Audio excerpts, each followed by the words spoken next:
ಮಹಬೂಬ್ ನಗರ ಜಿಲ್ಲೆಯಲ್ಲಿ ಭೀಕರ ರಸ್ತೆ ಅಪಘಾತ.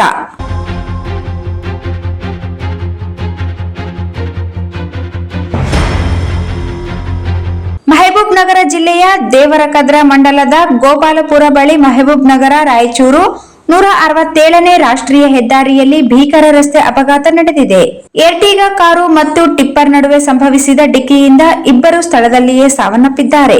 4ವರಿಗೆ ಗಂಭೀರ ಗಾಯಗಳಾಗಿದ್ದು ಅವರನ್ನು ಮಹಬೂಬ್ ನಗರ ಜಿಲ್ಲಾ ಆಸ್ಪತ್ರೆಗೆ ದಾಖಲಿಸಲಾಗಿದೆ. ಅವರಲ್ಲಿ ಇಬ್ಬರ ಸ್ಥಿತಿ ಚಿಂತಾಜನಕವಾಗಿದೆ. ಈ ಘಟನೆಯಲ್ಲಿ ಕರ್ನಾಟಕದ ಲಿಂಗಸೂಗೂರು ನಿವಾಸಿಗಳಾದ 6 ಜನ ಕೋಲನ ಪಾಕಕ್ಕೆ ತೆರಳಿ ಹಿಂದಿರುಗುವ ಮಾರ್ಗದಲ್ಲಿ ಸಂಭವಿಸಿದೆ. ಪ್ರಾಥಮಿಕ ತನಿಖೆಯ ಪ್ರಕಾರ ಎರ್ಟಿಗಾ ಕಾರು ಡ್ರೈವರ್ನ ಅತಿವೇಗ ಮತ್ತು ಅಜಾಗ್ರತೆಯೇ ಈ ಅಪಘಾತಕ್ಕೆ ಕಾರಣ ಎಂದು ಪೊಲೀಸರು ಹೇಳಿದ್ದಾರೆ.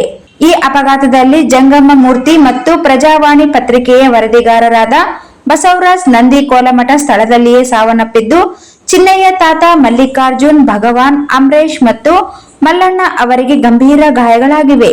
ಪೊಲೀಸರು ಪ್ರಕರಣ ದಾಖಲಿಸಿ ಮುಂದಿನ ತನಿಖೆ ಕೈಗೊಂಡಿದ್ದಾರೆ. ಘಟನೆಗೆ ತೀವ್ರ ನೋವು, ಸಂತಾಪ ಸೂಚಿಸಿರುವ ಕಾಂಗ್ರೆಸ್ ಯುವ ಮುಖಂಡ ಎಂಡಿಆರ್ ಅಮ್ಜದ್ ಅವರು ಭಾವುಕರಾಗಿ ಕಣ್ಣೀರು ಹರಿಸಿದರು. ಮೃತರ ಆತ್ಮಕ್ಕೆ ಶಾಂತಿ ಕೋರಿದ ಅವರು ಗಾಯಾಳು ಶೀಘ್ರ ಚೇತರಿಕೆಗೆ ಪ್ರಾರ್ಥಿಸಿದರು.